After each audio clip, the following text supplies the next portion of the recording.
بسم اللہ الرحمن الرحیم۔ السلام علیکم۔ ایک خوش قسمت صحابی کا واقعہ۔ مدینہ کا بازار تھا۔ گرمی کی شدت اتنی زیادہ تھی کہ لوگ نڈھال ہو رہے تھے۔ ایک تاجر اپنے ساتھ غلام کے لیے پریشان کھڑا تھا۔ غلام جو ابھی بچہ ہی تھا وہ بھی دھوپ میں کھڑا پسینہ پسینہ ہو رہا تھا۔ تاجر کا سارا مال اچھے داموں میں بک گیا تھا، بس یہ غلام ہی باقی تھا جسے خریدنے میں کوئی بھی دلچسپی نہیں دکھا رہا تھا۔ تاجر سوچ رہا تھا کہ اس غلام کو خرید کر شاید اس نے گھاٹے کا سودا کیا ہے۔ اس نے تو سوچا تھا کہ اچھا منافع مل جائے گا، لیکن یہاں تو اصل لاگت ملنا بھی دشوار ہو رہا تھا۔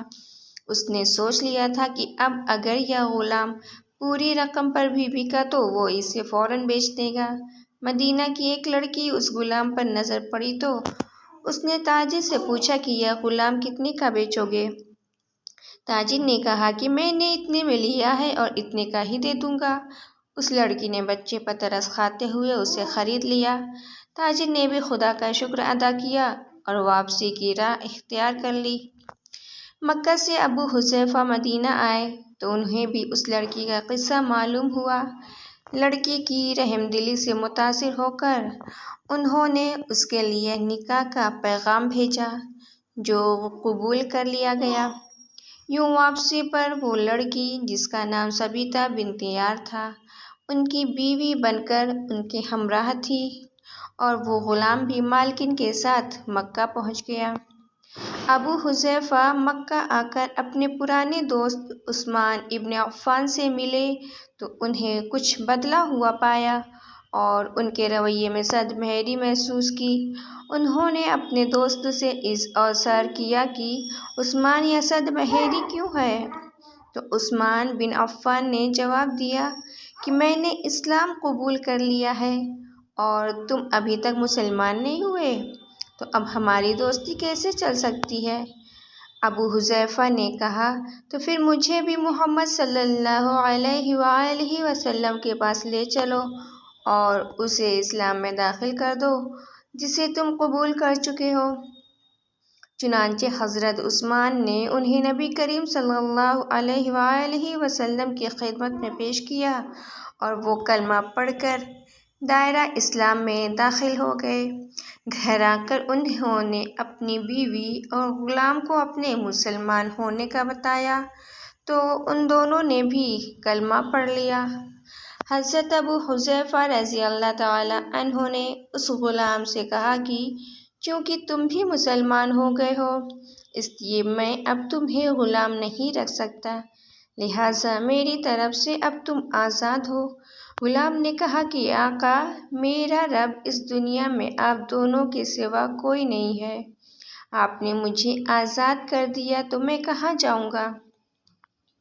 حضرت ابو حذیفہ رضی اللہ تعالی عنہ نے اس غلام کو اپنا بیٹا بنا لیا اور اپنے پاس ہی رکھ لیا۔ غلام نے قرآن پاک سیکھنا شروع کر دیا اور کچھ ہی دنوں میں بہت سا قرآن یاد کر لیا، اور وہ جب قرآن پڑھتے تو بہت خوبصورت لہجے میں پڑھتے۔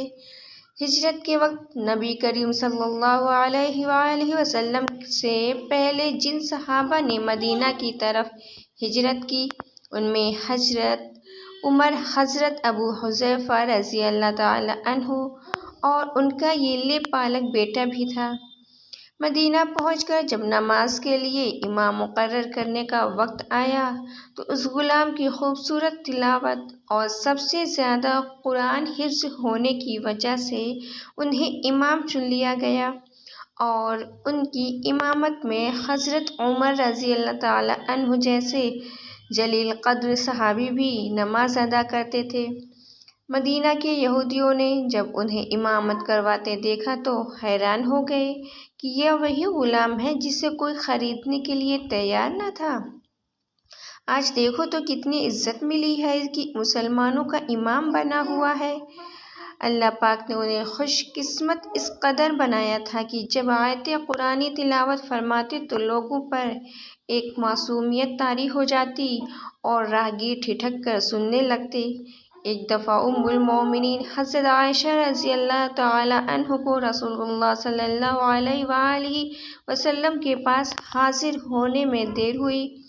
آپ صلی اللہ علیہ وسلم نے توکل کی وجہ پوچھی تو بولی کہ ایک قاری تلاوت کر رہا تھا، اس کے سننے میں دیر ہو گئی، اور خوشحال حانی کی اس قدر تعریف کی کہ حضرت صلی اللہ علیہ وآلہ وسلم خود چادر سنبھالے ہوئے باہر تشریف لے آئے۔ دیکھا تو وہ بیٹھے تلاوت کر رہے ہیں۔ آپ صلی اللہ علیہ وسلم نے خوش ہو کر فرمایا، اللہ پاک کا شکر ہے کہ اس نے تمہارے جیسے شخص کو میری امت میں بنوایا۔ کہ آپ جانتے ہیں کہ یہ خوش قسمت صحابی کون تھے؟ ان کا نام حضرت سالم رضی اللہ تعالی عنہ تھا، جو سال مولی ابو حذیفہ رضی اللہ عنہ کے نام سے مشہور تھے۔ انہوں نے جنگ مؤتہ میں جام شہادت نوش کیا۔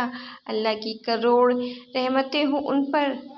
ناظرین، امید کرتے ہیں کہ یہ قصہ سن کر آپ کا ایمان تازہ ہو گیا ہوگا۔ ناظرین، اگر یہ ویڈیو پسند آئی ہو تو لائک کریں اور زیادہ سے زیادہ شیئر کریں، اور میرے چینل پر پہلی بار آئے ہیں تو چینل کو سبسکرائب ضرور کریں۔ چلتی ہوں، دعا میں یاد رکھیں، بہت سارا خیال رکھیں گا۔ اللہ حافظ۔